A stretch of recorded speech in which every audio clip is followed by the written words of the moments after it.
What's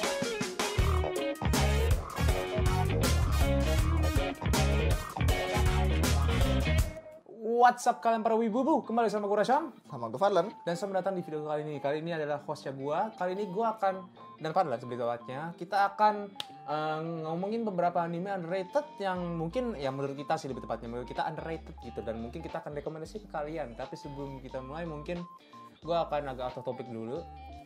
Gimana Ultraman Blazer? Bagus. Jadi bagi kalian yang nggak tahu, nah ini gue pengen, sebenarnya lebih ke bias gue sih lebih tepatnya. Tonton Ultraman Blazer ini bener-bener bagus banget, baru 2 episode semenjak rekaman ini, maksud gue ini mungkin video ini dapat mungkin udah 3 episode 4 episode. Itu bagus banget karena konsep Ultraman yang sekarang ini berbeda daripada sebelum-sebelum. Mungkin kalau sebelum-sebelum itu kan kita ngeliatnya ya gitu-gitu aja kan, maksud gue gak ada yang beda. Kali ini take baru, jadi basically agak spoiler, cuman Ultraman di sini brutal fightingnya. Itu pertama. Basically Return to Monkey. Return to Monkey karena emang kenapa sih Padang itu gak salah karena memang basically Ultraman ini Ultraman primitif. Maksud gue primitif itu kayak jatuhnya kayak manusia Ultraman purba lah gitu lah kalau bisa dibilang. Dan itu udah kelihatan banget cara berantemnya, dan dia ini salah satu Ultraman yang nggak komunikasi sama manusianya. Jadi basically pokoknya seru banget, dan ini dibilangnya sih kata orang, gue nggak tahu apakah benar atau enggak, katanya emang buat penonton yang dewasa gitu ya. Tapi gue nggak tahu apakah benar atau enggak. Dari itunya sih Agak ke depan gitu.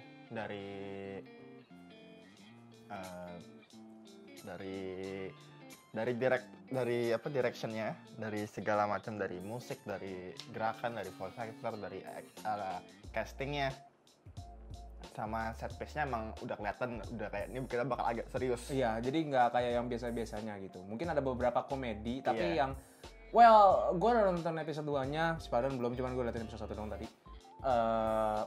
Komedinya yang nggak dimana kayak dipaksa gitu, nggak dikasih loh. Karena kan beberapa kayak biasanya kayak dipaksa-paksa gitu di sini. Anyway, back to the topic. Jadi kali ini kita akan rekomendasi underrated anime. Mungkin gue dulu kali ini. Kita nggak switch. Yang pertama gue rekomend alias yang gue pengen ngebahas adalah Inuyashiki. Gue udah pernah ngebahas ini, gue bikin dedicated videonya sendiri tentang Inuyashiki. Cuman gue pengen ngomongin lagi aja, entah kenapa. Karena menurut gue ini salah satu anime yang menurut gue bagus, ceritanya bagus, tapi menurut gue orang tuh banyak yang nggak tertarik karena ya pertama mungkin dari animasinya ya. Mungkin orang ngeliat animasi Inuyashiki itu agak-agak kayak apa sih? Ya, jadi emang ya jujur emang animasinya agak questionable. Cuman story-nya benar-benar bagus banget, gue jujur. Itu yang basically 3D-nya emang aneh juga, ada 3D-nya by the way. Cuman story-nya benar-benar bagus banget. Gue jujur Inuyashiki adalah salah satu anime yang benar-benar bikin gue netesin air mata. Dan gue nggak nonton, gue udah nonton beberapa romance kayak pasti romance, cuman sakit hati sih sakit, cuman nggak sampai kayak gue kuat netesin air mata. Cuman kalau entah kenapa Inuyashiki tuh gue kayak bener-bener anjing ini seriusan kayak gini gitu kan. Bener-bener yang bikin gue netes air mata. Bahkan tadi kenapa gue ngomongin bawa Inuyashiki karena tadi gue iseng-iseng entah kenapa gue pengen dengerin lagu OP Inuyashiki, tiba-tiba gue pengen lihat adegan final di episode episode terakhir yang dia spoiler memeledakin diri. Itu bener-bener hit hard banget sih anjing, gue sampai bener-bener netesin air mata. Itu parah banget. Terus selain itu juga OP-nya yang banger banget dulu. Yang bawa Man with a Mission, itu bener-bener bagus banget salah satunya ya kan. Dan lu sendiri udah pernah nonton ini sih kan? Ya menurut lu gimana tuh? Lebih detail bisa dijelasin ya? Istilahnya apa ya? Gue gak mau terlalu banyak spoiler dan segala macam. Pokoknya istilahnya bagus. Dari segi storytellingnya bagus, nggak terlalu dipaksa. Main flow-nya juga enak, nggak terlalu buru-buru. Dari segi adegan segala macam, yes, emang 3D-nya agak sometimes kayak I don't know about that, but the story is pretty good. Bener-bener bagus banget. Terus habis itu juga selain ini mungkin dari gue sendiri, ini menurut gue ini agak spoiler, cuman nggak tahu sih ya menurut kalian. Tapi menurut gue Inuyashiki kita salah satu anime yang dimana menurut gue kayak the pinnacle of heroic. Lebih apa? Ya mungkin biasanya kalau kita ngeliat apa ya heroic itu kan misalnya kayak hero-hero gitu kan dia kan kadang-kadang beberapa suka ada yang dimana kayak nge-question atau mempertanyakan apa yang dilakukan itu bener gitu, kayak lost gitu, kenapa enggak gitu kan. Cuman di Inuyashiki basically dia gak ada kayak gitu, bener-bener dia fokus, dia tahu apa yang dilakukan itu bener, mau dia itu salah apa yang dilakukan itu tanpa mikir konsekuensinya apa. Pokoknya yang penting gue bener-bener harus bantu orang, gue harus bener-bener ini, dan itu bener-bener menurut gue kayak bener-bener heroik banget. Inuyashiki salah satu animenya dan itu benar-benar bagus banget. Jadi gue rekomen banget ke kalian. Dan mungkin itu aja sih dari gue kalau untuk Inuyashiki. Next. Nah, gue bakal lari ke sedikit slice of life drama Blue Period. Buat ini bukan sekali lagi namanya Blue Period, bukan Blue Lock, itu beda lagi. Ya, gue mungkin lu maksudnya sampai dia salah. Lu ngatain gue ya? Enggak juga sih. Banyak juga salah. Anyway, Blue Period ini menurut gua anime slice of life drama yang lumayan bagus karena dari apa yang gua tonton sama gua baca sedikit manganya. Ini tuh temanya lumayan dalam. Basically kayak baru Kamon enggak sih jatuhnya? Apa sih yang anime yang animasi itu? Ya, kayak lebih dalam ini sih. Soalnya yang ini lebih karakter driven, lebih fokus karakter sama storytelling. Kenapa? Karena basically inti dari anime ini adalah lu nyari jadi diri lu. Hah? Jadi MC-nya itu gitu kayak Yankee gitu, kayak ya gimana sih anak sekolah, kayak rokok, mabok, karaoke sampai pagi. Cuma somehow pas dia habis kelar karaoke, seinget gua, dia keluar Tokyo masih jam 4 atau jam berapa gitu. Langitnya kan biru semua tuh. Dia tuh kayak, gue kayak pengen gambar ini deh. Akhirnya dia nemu passionnya, dijalanin terus. Makanya gue bilang itu jadi diri.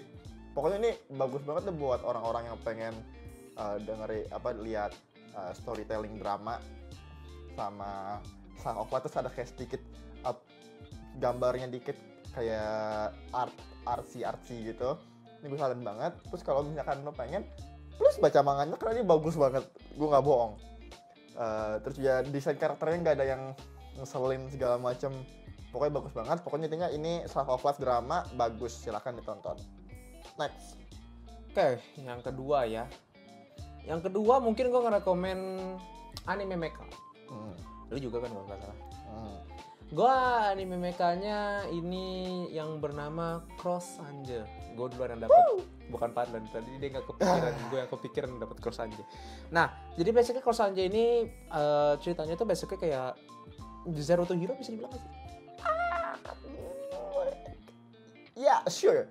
Karena apa ya? Karena basically premis ceritanya itu bayangin lu princess di dunia dimana kayak mana ya kalau nggak salah, mana itu tuh basically everything. Lu gak punya mana, lu sampah, lu adalah peasant, ya kan? Nah tapi bayangin princess itu gak punya mana, dibuang sama semua orang-orang, ya kan? Bahkan sama temennya sendiri, bahkan sama adiknya sendiri, bahkan sama kakak kontolnya itu juga.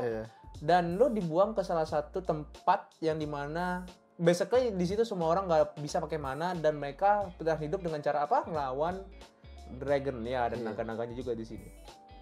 Nah, premisnya seperti itu aja, gue gak mau panjang. Dan kenapa gue ngerekomen ini? Karena pertama, untuk animasi pada tahun sekitar, tahun berapa ya? Pokoknya 2000... Pokoknya udah 2010 ke atas. 2010 ke atas. Di bawah 15. Di bawah 15. Pokoknya belum 2016 ingat gue. Itu animasinya bagus pertama, ya kan? Kedua, karakter development-nya. Di sini menurut gue karakter development-nya langsung kelihatan sih, jujur. Gue lihat berapa episode ini? 24 ya? Yes. 24 episode. Itu bener-bener bagus banget. Dan di sini semua karakternya kebanyakan cewek. Yep. Cowok cuma ada 3. Nggak, kita ya 3 cuma 3 doang sih. Iya, Cuman, pokoknya dikit lah, nggak dihitung NPC-nya. Basically karakter development-nya kelihatan banget di sini. Terus habis itu juga yang bagi sukaan desain mecha di sini juga bagus. Bayangin Macross Delta cuman motor aja sih basically gitu. Motornya bisa berubah jadi mecha. Di sini kayak gitu, basically kosannya kayak gitu. Terus juga lebih ke story-nya sih kalau gue sih. Story-nya emang bagus banget sih. Kalau kalian demen kayak revenge. Pokoknya di sini ecchi ada, ecchi udah jelas banget ada. Cuman gak hard ecchi banget. Terus habis itu juga karakter desainnya semua juga bagus-bagus semua. Abis itu juga revenge juga ada. Di sini bener-bener kalau bisa dibilang main emosi, yes, karena lu kayak nanti gue benci dia, terus tiba-tiba lu ganti lagi lu benci dia. Jangan kita mulai soal diskusi ini. pokoknya di sini bener-bener main emosi. Biasanya tuh kayak apa ya anime apa ya main-main emosi kayak gini. Ku benci dia tapi kita tahu backstory dia, tiba-tiba nggak jadi gitu kan. Dan biasanya kayak gitu di sini. Dan abis itu OP-nya juga bagus, insert song-nya juga bagus. Dan dibilang konsep unik sih enggak sih menurut gue sih. Ya gue sekarang kalau ngeliat mecha tuh basically kayak ya udah mecha aja gitu. Basically mecha tapi ada ciri khasnya aja gitu. Dan kalau misalkan yang demen mecha nih nonton Cross Anjay terus tiba-tiba ngelihat satu mecha bawa tameng, terus lo liat tameng ya, lo pasti bawa kayak itu tameng kayak pernah gue lihat. Kenapa? Yang bikin desain mechanya yang bikin shit. Kan ada ininya bukan sih, ada Easter egg-nya. Iya, pas itu di tamengnya ini, tameng yang emang siapa yang bawa? Yang cowoknya. Enggak, bukan. Maksud gue ada Easter egg. Agak spoiler sih. Ada Easter egg yang dimana pas ada adegan si Anjay lagi belanja, ada tembakannya Freedom. Iya. Ada tembakannya Gue Freedom. tahu. Ada tembakannya Freedom sama apa ya, gue lupa ada kayak ada satu lagi, cuman yang gue inget banget tuh tembakannya Freedom yang gue inget. Satu lagi emang shield yang gue bilang itu emang ada. Yang tameng pokoknya besok ya. ini bagus, gue rekomen. Kalau dibilang untuk ya skornya ya sih menurut gue ya 7 sampai 8 sih. Iya, 7 sampai 8 apa? 7,an lah. 7,an lah pokoknya. Oke, lanjut ke gua. Kita lari lagi ke mecha. Cuma kali ini kita agak sedikit berbeda. Kenapa? Karena kita agak dark sedikit. Walaupun sebenarnya gak dark banget sih. Emang anjing gak dark kayaknya ya? Ya. Ini dark agak sedikit ke sana. Namanya tuh Kakume Valver. Valver ya? Dari go. Sekali lagi mecha ini menurut gua ini 2 season by the way. Season 1 sama season 2. Jujur season 2-nya agak keras. Sangat keras. Padahal ini kalau enggak kayak Aldo Zero yang season 2-nya tiba-tiba ada muncul karakter-karakter aneh. No, enggak. Ini masih cuma agak di-rush aja. Karena tuh banyak plot yang enggak. Emang dia dari mana sih, manga atau apa? Kurang tahu deh, kayak light novel deh. Soalnya banyak banget yang kayak agak ke-skip, kayak mereka tuh punya planning bagus nih. Cuma karena cramping sama time jadi kayak banyak banget yang ke-skip. Kata gue kalau misalkan di flash out lagi bisa lebih bagus.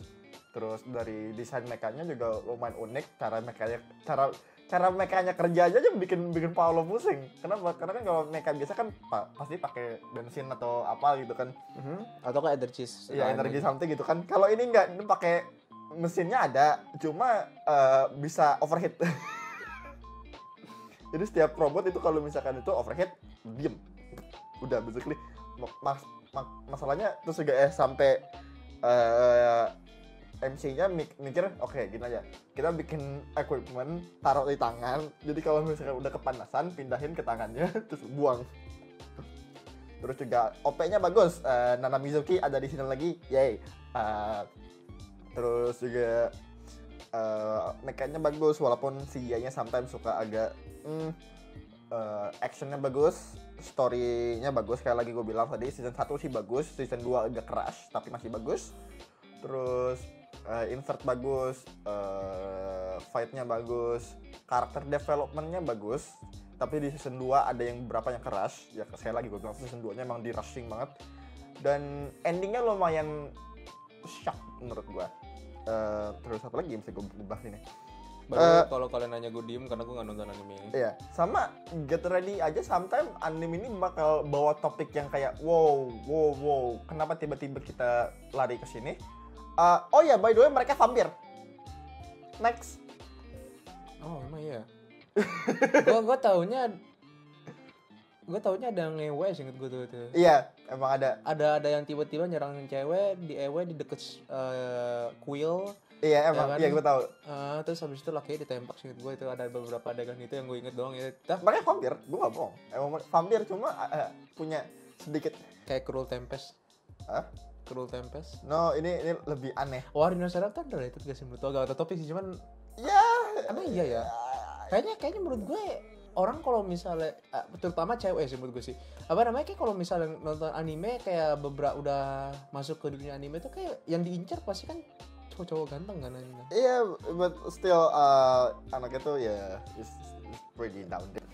Soalnya kalau misalnya kita ngeliat kayak masa gini, kakak gue sendiri aja masuk ke dunia anime, gue ingat banget dia nonton Owen Sarap kata gue. I mean, Emang underrated ya menurut gue. Misalnya gini, Owen Sarap itu underrated buat masalahnya karakternya itu terlalu ciri khas. Jadi lu kemana juga tahu itu dari anime ini. Cuma kalau misalkan lu bilang siapa yang nonton, kagak ada, jarang. Emang iya ya? I'm pretty sure jarang yang nonton. Well, animenya gantung sih emang. Itu dia makanya. Emang, terus juga iya. balik ke topik. Sama di anime tadi gue bilang vampirnya bukan vampir beneran. Nah kan bingung lagi kan lo. Jadi mereka vampir, minum darah. Lebih tepatnya bukan darah. Seingatku darah juga iya. Dia enggak. Oh. Dan catchphrase-nya kalau misalkan mereka abis gigit orang, mereka tuker kesadaran. Ya misalkan gue gigit lo nih, lu masuk basically ya apa? Nanatsu no Majo yang Yamada Kun itu. Bener ya, Seven Witch. Iya. Yamada Kun dari Seven Witch. Iya. Kan lebih kasarnya aja basically. Kalau di Yamada Kun kan lu ciuman berubah tubuh. Cuman di sini digigit. Misalkan gue gigit lo, lu pindah ke gue ke lo. Gak usah pakai contoh gue deh anjing, gue geli bego. Oke, anyway next. Oke, balik lagi ke topik nih yang mungkin gue les di sini ya. Ini beda. Kali ini gue ngasih romcom. Jadi ini menurut gue juga underrated ya romcom ini, karena emang ya anime lama, jelas pasti jarang banget ada yang ngomongin. Terus juga seinget gue manganya juga udah tamat seinget gue. Udah selesai, ya pokoknya udah selesai seinget gue manganya. Yaitu Jitsuwa Watashi wa, atau mungkin translate ke Indonesia itu sebenarnya itu aku gitu kan. Basically gue tuh sebenarnya gitu kan. Jadi basically ya anime ini nih romcom tentang SMA basically. Cuman di SMA-nya itu salah satu karakter utama kita, bukan salah satu karakter utama kita cinta sama cewek. Gue lupa namanya siapa. Cuman aslinya dia itu adalah vampir. Dan gak cuma ada vampir, ada banyak di sini. Ada yang alien, tapi aliennya bukan alien, bukan alien kayak predator atau misalnya ini. Aliennya naik. Aliennya itu apa ya? Mungkin aliennya mungkin segede HP gua, tapi dia naik robot raksasa yang seukuran manusia. Biasanya kayak gitu aliennya. Abis itu juga ada yang kayak yokai gitu sih. Oh bukan yokai, aduh gue lupa namanya apa sih. Apa? Jadi kalau nggak salah ada di Jepang yang kalau katanya benda yang lu sayang atau apa bakal hidup. Gue lupa namanya apa pokoknya. Abis itu juga ada yang werewolf, tapi werewolf berbeda. Werewolfnya kan biasanya kita tahu kan jadi dia juga jadi serigala, tapi dia juga bisa berubah jadi cewek. Ya, gender bender. Cuman basically bukan gender bender. Kalau kalian tahu Lafru, si karakter yang berambutnya warna hijau basically yang ya pokoknya gue lupa namanya siapa, kan dia kan kalau bersin berubah jadi laki. Biasanya kayak gitu sistemnya. Basically mereka itu dua separate entity, dua separate pemikiran kayak tubuh gitu, cuman ya satu tubuh aja basically gitu. Nggak bukan si laki berubah jadi cewek, enggak. Ceweknya ini beda personality gitu. Kayak adanya lah jatuhnya gitu. Nah, kenapa gue rekomen ini? Ya pertama animasinya jujur gue suka banget sih animasinya. Romcomnya kelihatan banget dari animasinya. Terus colorful, yes bisa bilang colorful.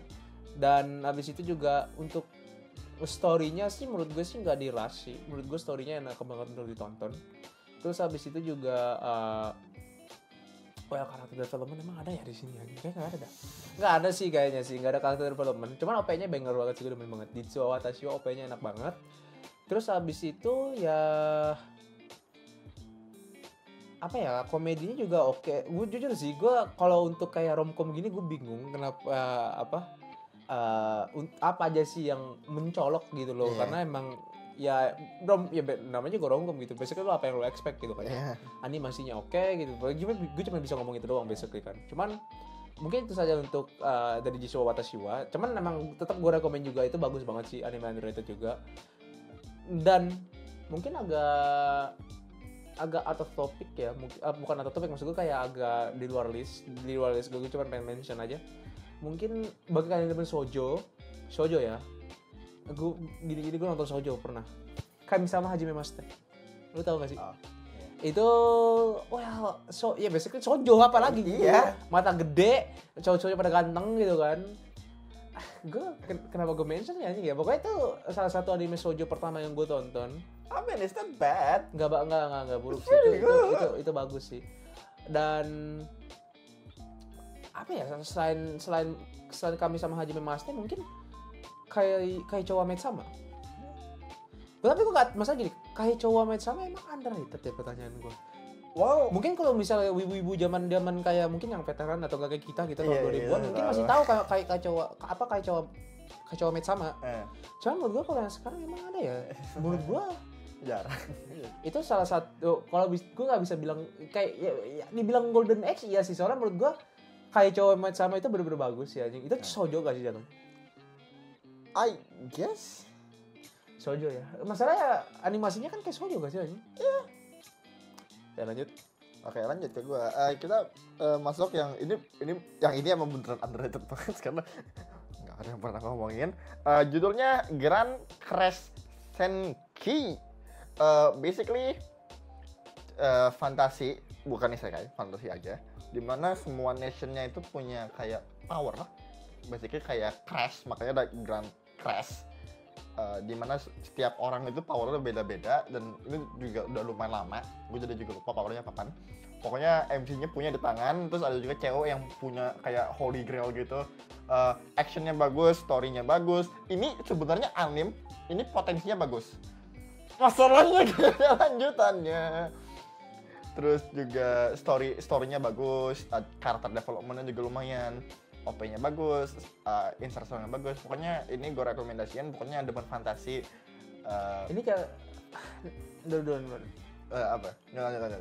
Gue ini jatuhnya kayak anime yang ini gak sih? Apa? Yang gue inget, gue lupa namanya apa, tapi yang gue inget tuh ada Yusa-Yusanya juga. Terus ada karakter cewek kelinci sih gue. Di episode pertama sih gue rambut merah di penjara di bawah tanah gitu sih gue. Gue lupa namanya apa pokoknya. Rokano Yusa ya kalau nggak salah ya. Oh, yang ini ya, yang dia di episode 1 episode 2 yang dia dikepung gitu.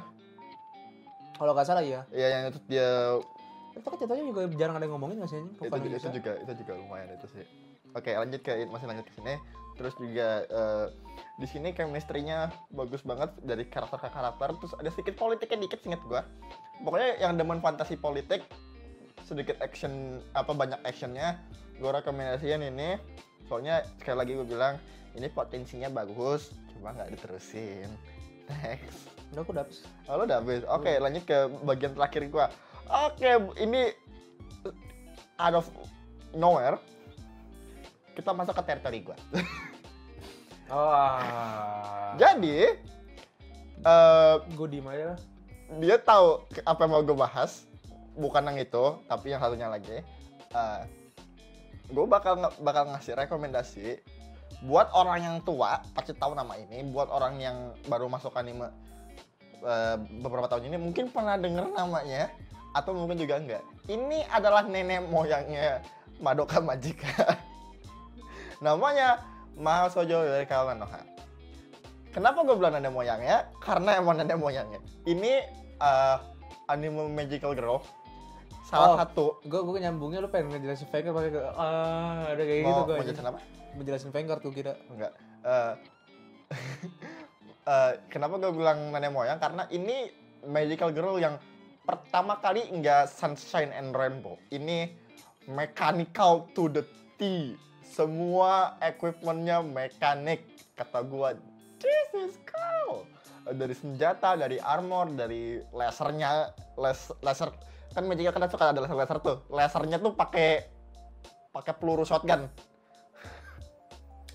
Gua nggak tahu, gua nggak nonton, cuman gua tahu. Iya. Soalnya apa ya, ini emang kalau lu nyari shoujo gitu, kalau misalnya nggak terlalu terdekat ke Magica, pasti munculnya Nanoha. Iya. Terus juga ini panjang, ada 3 main season, satunya lagi season anaknya, satunya lagi spin off temen anaknya, terus mereka punya 4 movie. Dan katanya mereka lagi bikin movie lagi.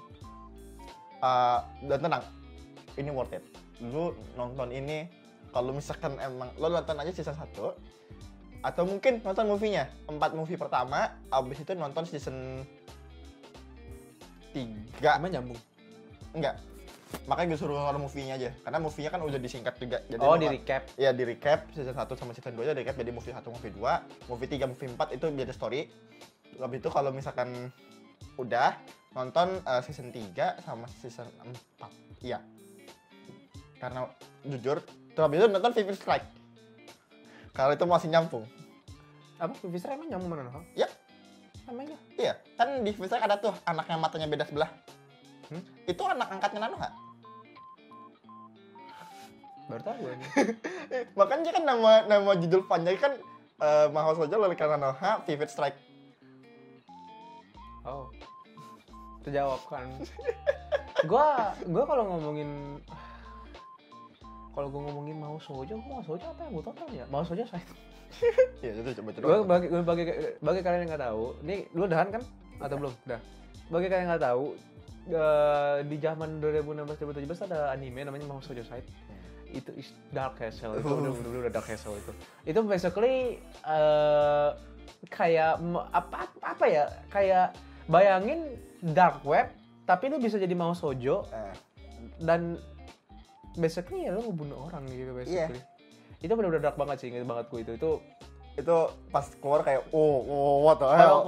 Kalau atau enggak beberapa anime yang gue inget ya, yang gue inget beberapa Happy Sugar Life. Iya, itu juga lumayan. Happy Sugar Life itu benar-benar menurut gue kayak gimana ya masalahnya. Tapi emang ada Happy Sugar Life? Gue agak lupa. Banyak yang nggak tahu soal apa yang terjadi di anime, cuma orang pas denger nama tahu doang. Oh iya, tahu doang ya. Soalnya covernya begitu. Kanjo kira-kira itu basically kayak itu kayak Dead Parrot anjing. OP-nya happy go lucky tapi isinya nggak go lucky gitu. Dead Parrot. Terus abis itu apa lagi yang gue inget? Apa yang gue inget tahun-tahun 2016-2015? You know what? I think this is count. Gue lupa namanya. Yang endingnya Sugar Song Bitter. Kekai Sensen. Iya. Emang? Kekai Sensen itu salah satu anime yang unik sih emang sih. Karena lebih ke ini sih gue. Settingannya bukan di Jepang gitu salah satunya. Settingannya di USA sih inget gue. Itu salah satunya. Oh, ada lagi gue tambahan. Nah, lanjut dulu.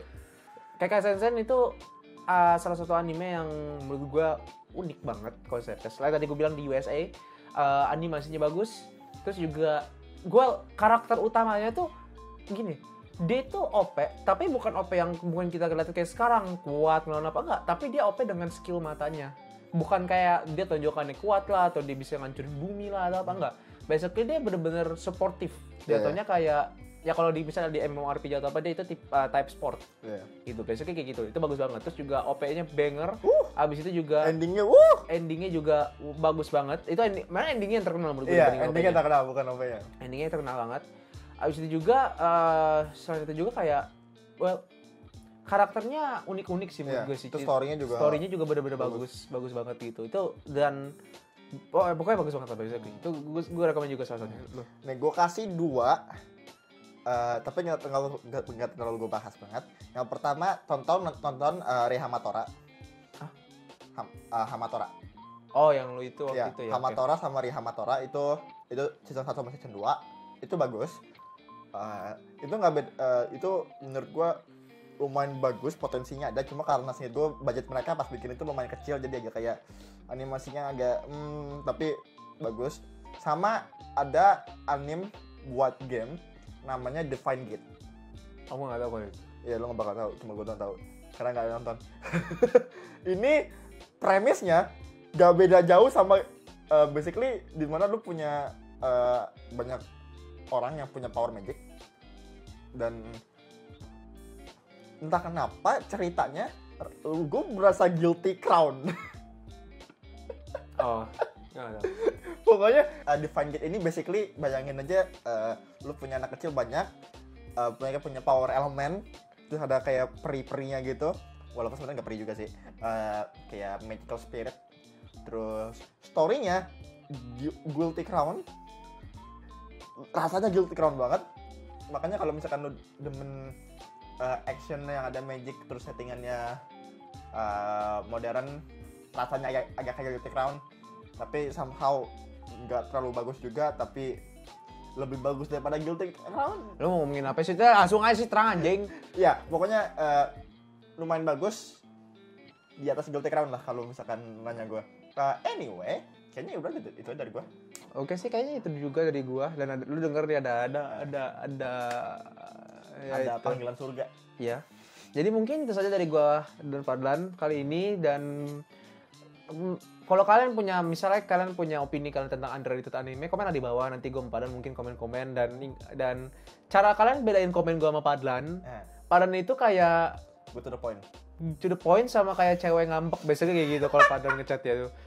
Kalau gua kan kalau gue gampang ketebak sih kayaknya sih aja. Cuman kalau Fadlan tuh yang bikin bedanya dia, kalau kok gue sama dia yang komen itu pasti dia apa namanya kayak cewek ngechat gitu loh, biasanya kayak gitu.